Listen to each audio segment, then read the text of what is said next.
The fork slipped from her fingers and hit the plate with a sharp clink. Not loud. Not dramatic. But loud enough that the entire room seemed to stop breathing. She had been smiling just seconds before. Laughing softly. Mid-bite. Then her face changed. Her eyes didn't come to me first. They moved past me. Toward the hallway. Toward the closed bedroom door. Toward the walls. As if the house itself had ears. She froze. Completely still. Like someone who had just realized they'd spoken too loudly in the wrong place. I remember thinking something silly at first. Maybe she didn't like the food. Maybe she was feeling unwell. I leaned forward slightly and asked if everything was okay. She didn't answer. Instead, she slowly placed her fork down, reached across the table, and wrapped her fingers tightly around my wrist. Her hand was cold. Her voice dropped so low I almost didn't hear it. "You cannot sleep here tonight." I let out a nervous laugh. Because when someone says something that serious at a dinner table, your mind refuses to accept it. But she wasn't smiling. Her grip tightened. "You need to leave. Tonight." I was about to ask her what she meant, when she shook her head, just once. "No questions," she whispered. "Not here." And then she said the sentence that changed how I would hear every sound in that house forever. "But to understand why I'm telling you this, you need to know what I overheard. Before I tell you what she heard that night, subscribe now. Because people who ignore warnings always think they'll have time later. Most don't. Up until that moment, I believed my life was settled. Not perfect. Not easy. But safe. This was my house. The same house I'd lived in for years. The same walls that had watched birthdays, arguments, reconciliations, quiet mornings. When my son and his wife moved in, it was supposed to be temporary. Just a short arrangement while they got back on their feet. That's what families do, right? You open your door. You make room. You adjust. And at first, everything looked fine. Meals together. Polite conversations. Small compromises that felt normal. If there was tension, I brushed it aside. Families always have friction. That didn't mean danger. I told myself that love, even strained love, was still protection. I was wrong. Looking back now, the signs were there. They were just quiet. Conversations that stopped when I entered the room. Doors that were suddenly locked by habit. Documents moved from where I'd left them. And her. Always calm. Always smiling. Always speaking for my son when I asked him questions. "She forgets things sometimes," she'd say lightly. "She gets confused. She needs rest." Concern dressed up as kindness. I didn't argue. I didn't want conflict. I thought peace was the same thing as safety. But sitting at that dinner table, with her hand gripping my wrist and her eyes scanning my walls, I realized something terrible. Whatever she had overheard wasn't a misunderstanding. Wasn't gossip. Wasn't emotion. It was a plan. And it had already started. I looked around my own dining room, the familiar furniture, the soft light, the plates I'd chosen myself. And for the first time, I felt like a guest in my own house. And the worst part? The people who were supposed to protect me were the very reason my neighbor was whispering, "Leave tonight." That house wasn't just a building to me. It was mine long before marriage. Long before children. Long before promises were broken. I bought it with my own savings, worked overtime to keep it, repaired it room by room with my own hands. Every corner held memory. Every wall knew my voice. So when my son said he needed a place to stay just for a little while, I didn't hesitate. That's what parents do. They open doors. They make space. They trust. At first, it really did feel temporary. Suitcases in the hallway. Boxes stacked neatly, untouched. But weeks turned into months. And months into something heavier. She never said she wanted the house. She didn't have to. She acted like it already belonged to her. It started small. Locks were changed for safety. She said it casually, like it was nothing. I hope you don't mind, she smiled. These days, you can't be too careful. I laughed it off. Until I realized I didn't have a key to my own back door anymore. Rooms were reassigned next.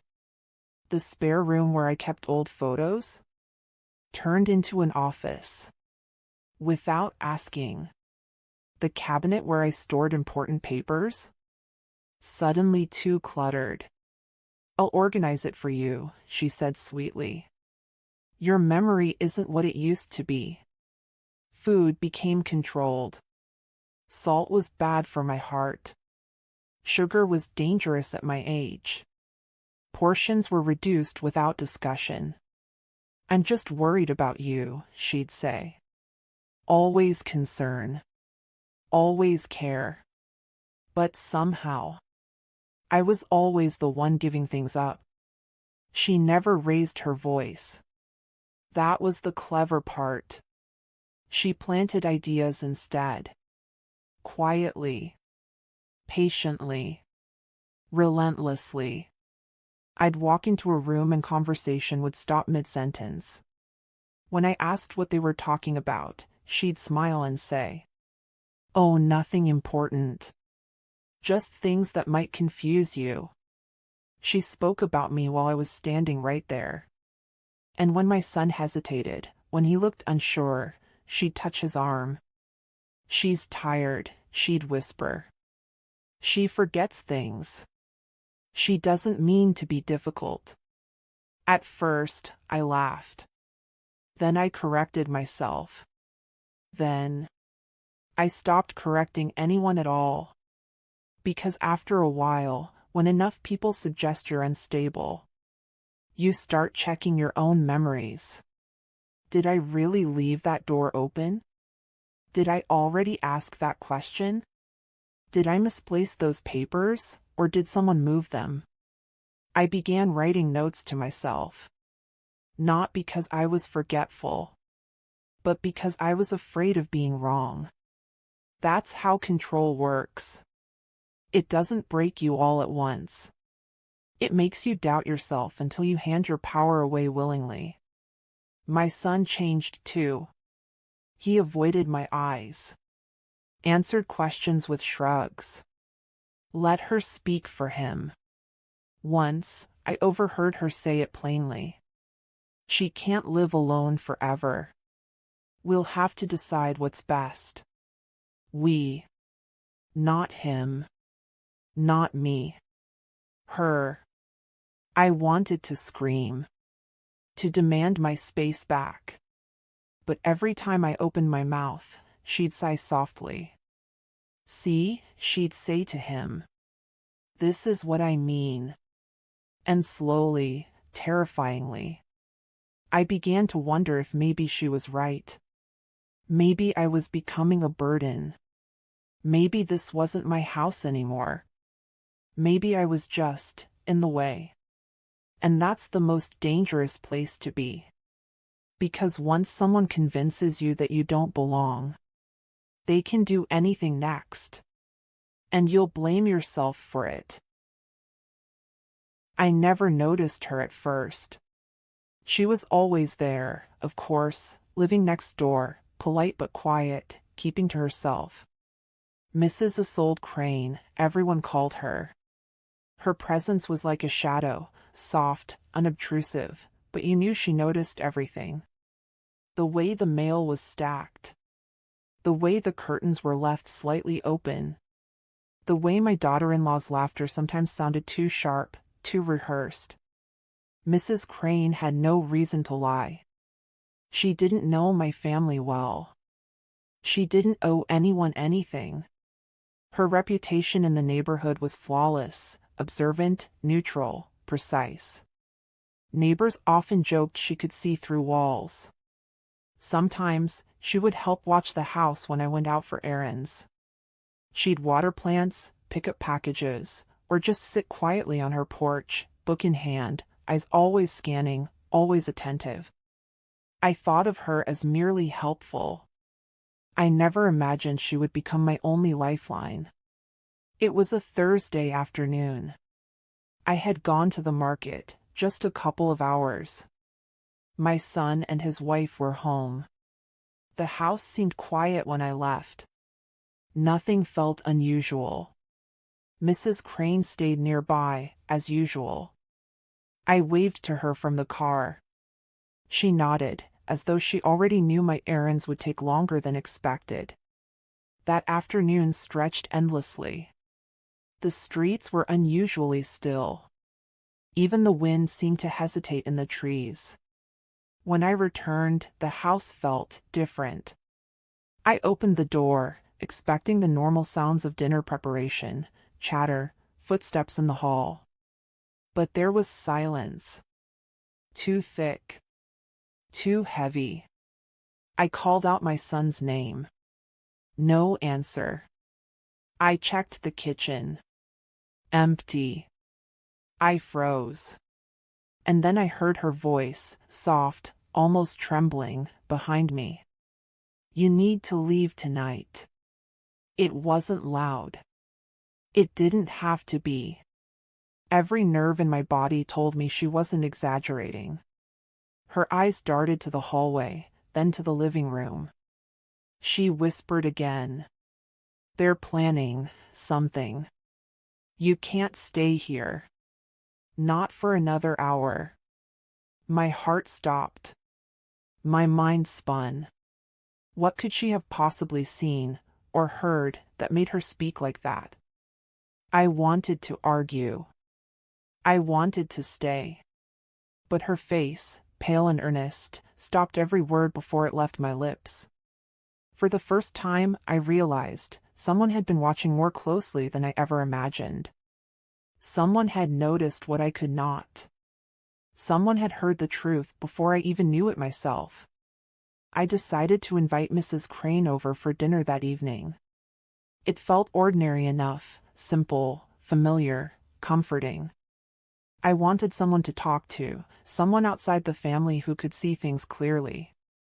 I set the table carefully. Soft lighting, polished cutlery, the smell of roasted chicken mingling with garlic and herbs. A pot of fresh bread baked just that morning sat steaming on the counter. The hum of the oven and the soft clatter of plates created a sense of normalcy I desperately clung to. When she arrived, she greeted me with that quiet nod she always gave. Nothing seemed unusual until she walked through the house. I noticed her glancing at the corners, at the hallway, even at the small cracks where the walls met the ceiling. I tried to distract her with small talk, the weather, the neighborhood, books she'd recommended. She smiled politely. Her hands were steady as she held her teacup, but her eyes, always so sharp, flickered with tension. Every so often, she would pause mid-sentence, her gaze drifting toward a distant corner, almost as if she expected to see someone standing there. At first, I brushed it off. Maybe she was just being cautious. Maybe I was imagining the anxiety I felt rising in my chest. For a while, it seemed normal. We laughed over small stories, swapped anecdotes from our day, and enjoyed the warm, comforting smells of the meal. It felt safe. So deceptively safe. And then, she went silent. Mid-sentence, her fork paused in the air. Her eyes widened slightly, darting first to the hallway, then the ceiling, then toward the back door. My stomach tightened. Something had changed. Her voice dropped to a whisper, so low I almost didn't catch it. Did they ever tell you the walls are thin? I froze. The steam from the dinner seemed to blur around us, but the chill that ran through my body was unmistakable. She leaned closer, her eyes scanning every corner, every shadow. I overheard things, she said, barely moving her lips. Things you shouldn't hear until it's too late. You need to leave tonight. The warmth of the meal evaporated instantly. My hands shook. Every instinct screamed at me to run, but my mind raced to understand. Mrs. Crane, what do you mean? I whispered back, though part of me already knew. She shook her head, almost silently, glancing toward the hallway again. The calls, the whispers, your daughter-in-law, she's planning. She's been planning it for a while. You have to leave. Before they notice someone's listening. I felt the walls closing in. Every corner, every familiar object suddenly seemed like a threat. The normalcy of the meal was gone. The comfort of my home had vanished. And the person I trusted most in the world, my own family, had become the danger I could no longer ignore. She didn't say it all at once. That's the part people don't understand about real fear. It doesn't explode. It leaks. She pulled her chair closer to mine, slow and careful, as if sudden movement might alert the house itself. Her voice stayed low. That afternoon you were gone, she said. I was outside. Watering my plants. Same as always. She paused, eyes flicking again toward the hallway. I heard her through the open window. My stomach tightened. She was on the phone. Walking back and forth. Barefoot. Agitated. I could picture it instantly. The pacing. The way she always circled when she was irritated but pretending not to be. She thought no one was around, the neighbor continued. She kept her voice down, but not enough. Her fingers curled around her teacup. She said, she won't be here much longer. The room felt suddenly smaller. She laughed after that, she added quietly. Not a happy laugh. The kind people make when they're already counting something. I tried to speak. Nothing came out. She said, once he signs, it's done. And then, this part, I know I heard it clearly. She leaned closer, breath barely moving. She won't fight it. She never does. The words hit harder than shouting ever could. Because they weren't angry. They weren't emotional. They were confident. I remember shaking my head, instinctively, like denial could protect me. She wouldn't, I started. The neighbor didn't let me finish. This isn't about feelings, she said firmly. It's about timing. She explained it slowly, carefully, like she was walking me through a locked maze. Paperwork already prepared. Documents placed where I'd be encouraged to sign. Medical language I wouldn't question. Restrictions framed as care.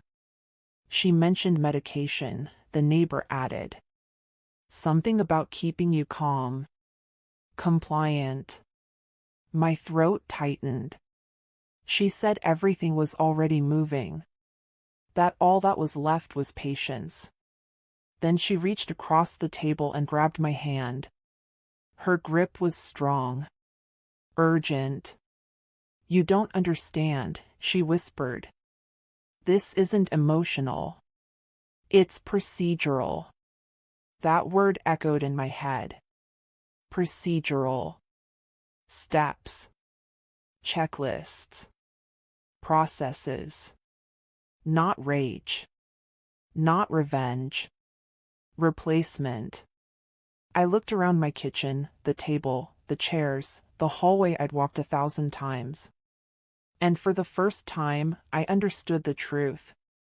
I wasn't being pushed out.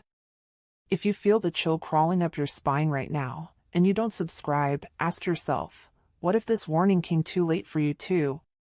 Don't be the one who ignored it. Subscribe now, and share in the comments why you hesitated, because people who wait until it's too late always regret it. The house was eerily quiet as I moved through it, each step measured, almost silent, as though the walls themselves could betray me. I grabbed only the essentials, a small bag with clothes, my wallet, and a few personal items that I couldn't bear to leave behind. Every creak of the floorboards felt amplified, as if alerting someone, anyone, to our departure. I paused at the kitchen counter. The wine glasses, the same ones I'd polished just hours ago, were slightly out of place. A chill ran through me. I noticed the documents on the counter, ones I'd left safely in a drawer, they were gone. The pill bottles were rearranged. A folder with my name in bold letters rested ominously on the edge of the counter. My stomach churned. Someone had been inside while I was away, or had been waiting. Each detail felt deliberate. Each movement calculated. My hands shook as I tucked the folder into the bag, my mind racing. Was it simply curiosity, or something darker? Every memory of laughter and normalcy in this house now carried a shadow. The very place I had called home felt like it could turn against me at any moment. I glanced back at the living room one last time. Family photos stared back, frozen in happier times. The warmth of memories was now sharp, like shards of glass. I forced myself to step away, to close the door softly behind me, leaving the past behind but carrying its weight in my chest. The car ride to the hotel was silent. Robert drove carefully, his hands tight on the wheel, every stoplight and turn magnified in significance. The streets seemed normal, but to us, they were fraught with invisible threats. When we arrived at the small, dimly lit hotel, I sank into the armchair in the corner of the room, feeling the tremor of fear settle into my bones. I was safe, for now, but the sense of security felt fragile, as if a single sound could shatter it completely. Sleep did not come easily. My mind replayed every detail from the day, the whisper of the neighbor, the phone call I hadn't overheard, the documents missing from the house. Every memory carried a sting of guilt. I still loved my son, despite the horror of what had been planned. I could not reconcile the boy I had raised with the orchestrator of my fear. The fear was one thing, but the guilt was heavier. Had I missed signs? Had I been blind to his growing resentment? I knew logically that none of it was my fault, yet my heart clung to the what-ifs, as if punishing myself might somehow undo the danger we had narrowly escaped. Robert sat beside me silently, his presence a quiet anchor. We held hands, feeling the fragility of our safety, and the irreversible fracture that had entered our family. Love was still there, but it was complicated now, tinged with mistrust, fear, and sorrow. Something essential had been broken, and there was no turning back. Outside, the night was calm, unremarkable, but to us, it carried the weight of everything we had lost, and everything we could not yet see coming. The following morning, the hotel room felt both safe and suffocating. Outside, the city went about its ordinary rhythm, but inside, Robert and I were consumed with unraveling what had been set in motion at home. We began with legal counsel, reaching out to an attorney who specialized in complex family disputes and fraud. Sitting across from her, I recounted every detail, the neighbor's whispered warning, the missing documents, the rearranged pills. Her eyes never left mine, absorbing every nuance. "We need to act fast," she said. "Timing is everything." If this has been planned as you suspect, every day matters. Medical review followed next. The doctor meticulously examined the pills, the prescriptions, and past blood work. Each piece of information layered onto the next, confirming what my neighbor had warned me. Subtle attempts had already been made to manipulate health outcomes. The realization hit like a cold wave. I had been almost imperceptibly targeted, the warnings had been real, and the danger had been far closer than I imagined. Then we turned to financial records. Bank statements, signed papers, investment documents, all scrutinized. Patterns emerged, transfers to unfamiliar accounts, subtle but deliberate attempts to secure assets. It was chilling. Every small action, every arrangement in the house, every casual remark by my daughter-in-law, the puzzle pieces fit together to reveal a plan more calculated than I had dared to imagine. For the first time, fear was replaced by a sharp, icy clarity. The neighbor's warning wasn't paranoia or gossip, it was a lifeline. Without her vigilance, without her courage to speak, we might have returned home oblivious, walking directly into the trap she had detected. The weight of gratitude and relief collided with the guilt that I had not acted sooner. And then there was Michael, my own son. I had to face a bitter, complex truth. He was not fully innocent, but he was not entirely malevolent either. The investigation revealed that he had signed papers he didn't read, trusting the wrong voice entirely.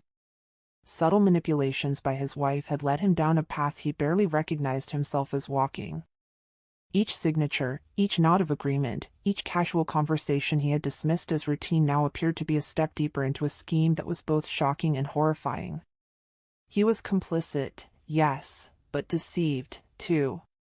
He had allowed trust and ambition to blind him, leaving him vulnerable to influence and incapable of recognizing the danger he was helping to construct. I sat with Robert in the quiet of the hotel room, absorbing the weight of these revelations. The enemy wasn't just outside, it had infiltrated the very core of our family. And yet, the clarity brought a strange empowerment. Knowing the truth, knowing who had orchestrated it and how far it had gone, meant we could finally begin to take control. The pieces were in place. The plan, the danger, the deception, all visible now. And as the sun set outside the window, I realized that while fear had driven our first steps, understanding would guide the next ones. The investigation had begun to illuminate a path forward, though the road would be treacherous and filled with confrontation. The meeting didn't happen in a courtroom. It didn't happen with raised voices or slammed doors. It happened in a small, neutral room, chosen deliberately, where no one could claim emotional territory. I watched him sit across from me, posture stiff, eyes searching my face for reassurance I didn't give. He started with confidence, the kind that comes from believing there's been a misunderstanding. He spoke carefully at first, explaining timelines, intentions, how everything had been handled. Then the documents were placed between us.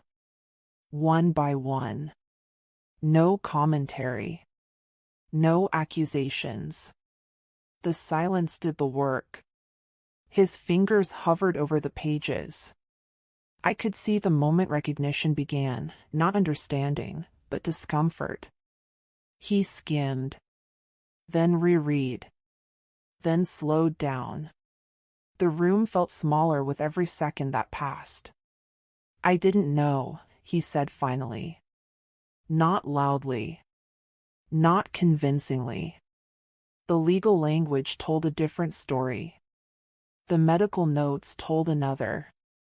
The financial records were precise, unemotional, and unforgiving.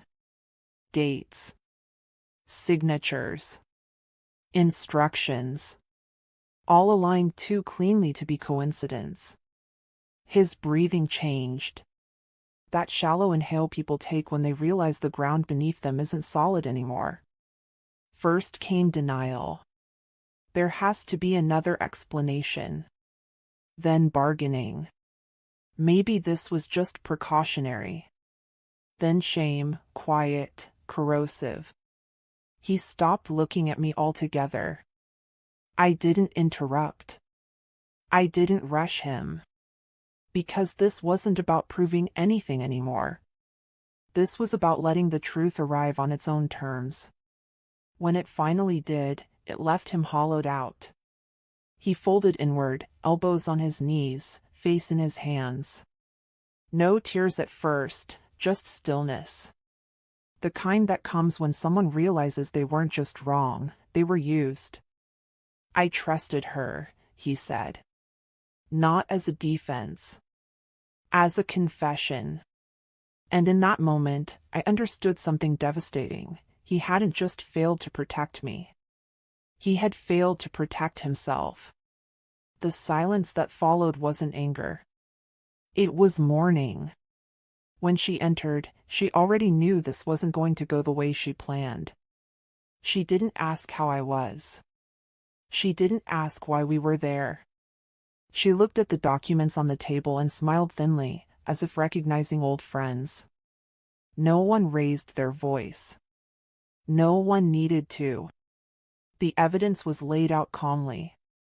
Methodically. Each piece introduced without emotion, like a ledger being balanced.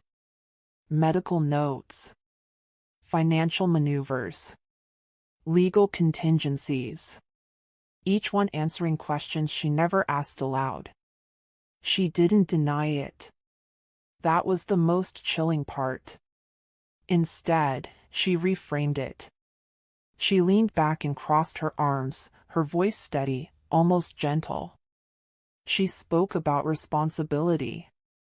About planning ahead. About what happens when people can't manage on their own anymore. She used words like efficiency and protection. She spoke as though the problem wasn't what she'd done, but that we didn't appreciate the foresight. This was for everyone's good, she said. Not apologetically. Confidently. She spoke as if removing me from my own home was an inevitability she had nearly expedited. As if love was irrelevant compared to logistics. As if care could be measured in control. I watched my son listen. Not interrupting. Not defending her.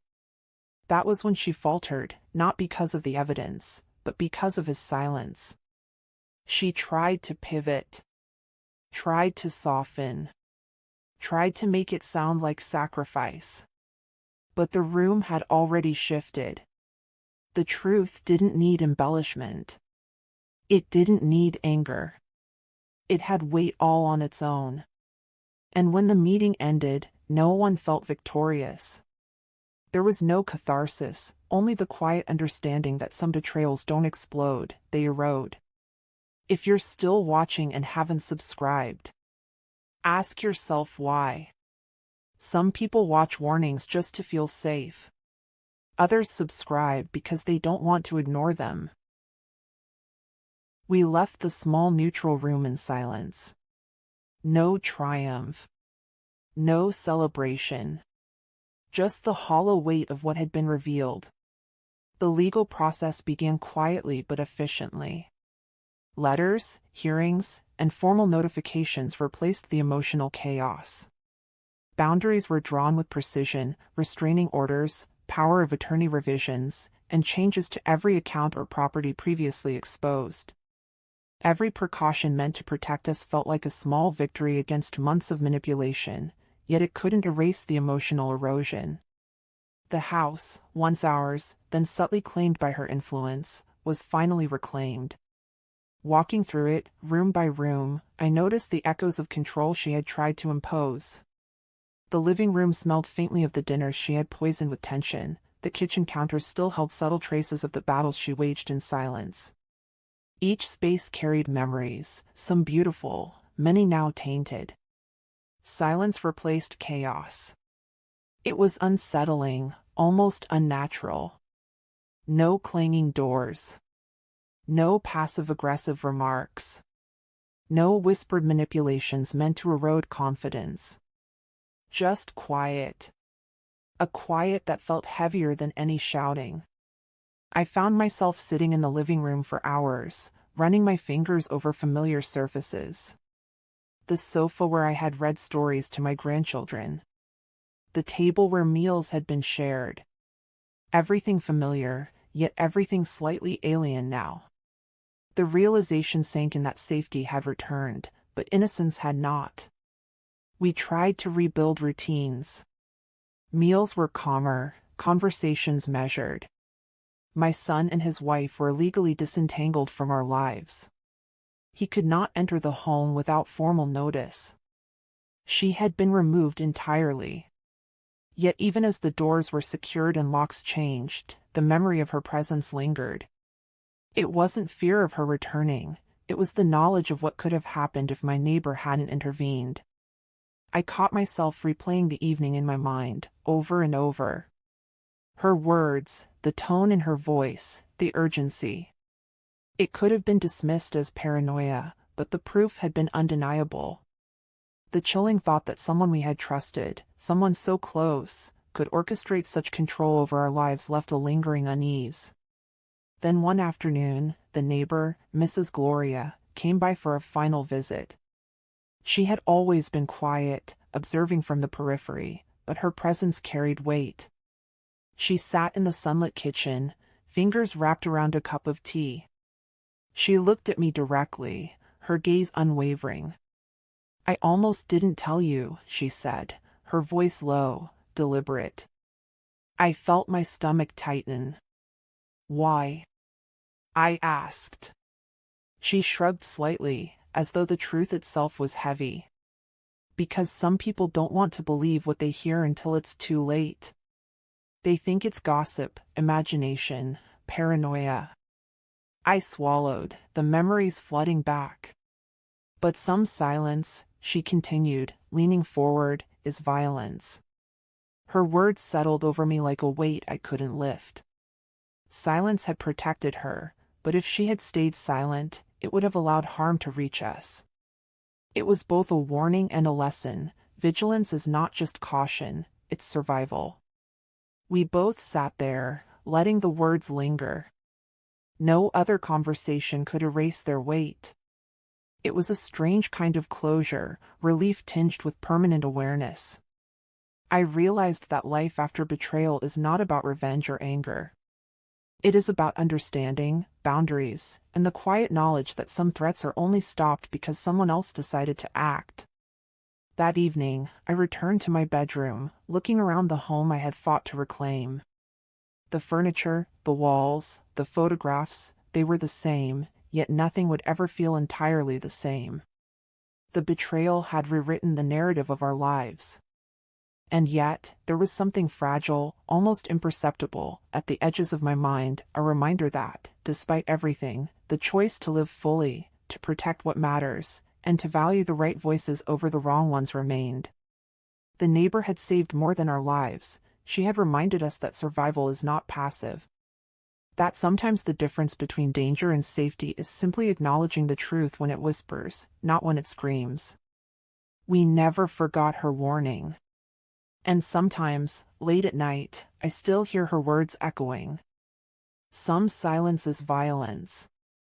The house was ours again, but the memory of what nearly happened would never leave.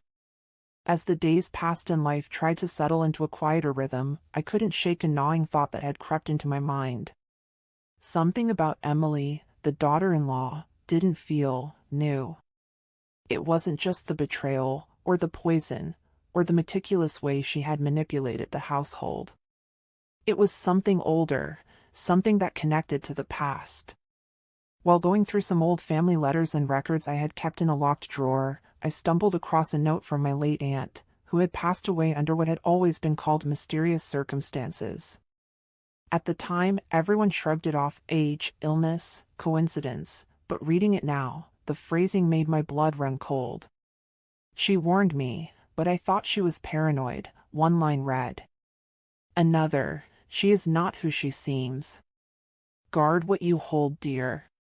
I froze, realizing the terrifying pattern. Emily, though she had a new name, a polished exterior, and the perfect facade of a loving wife, was no stranger to this behavior. The thought slammed into me like a physical blow. This was not her first attempt at manipulation. She had moved in on another elderly relative years ago. The warning signs were there, but no one noticed until it was too late. I called Mrs. Gloria, the neighbor, and told her what I had discovered. Her silence on the phone said more than words ever could. "Patterns," she whispered finally. "She always studies. Always waits. Always finds the weak point." There was no proof, no evidence left behind from years ago. Just whispers, suspicions, coincidences, but the patterns were unmistakable. Every instinct screamed the same warning I had ignored for far too long. My heart pounded. My hands trembled. Even though we had survived, even though the immediate danger had passed, I realized something chilling. Danger had a history, and history repeats itself. How do you know when someone close to you is truly who they say they are, or if their kindness hides something deadly? Tell me in the comments below. I want to know, what would you do if you discovered the person you trusted most had been planning your downfall for years?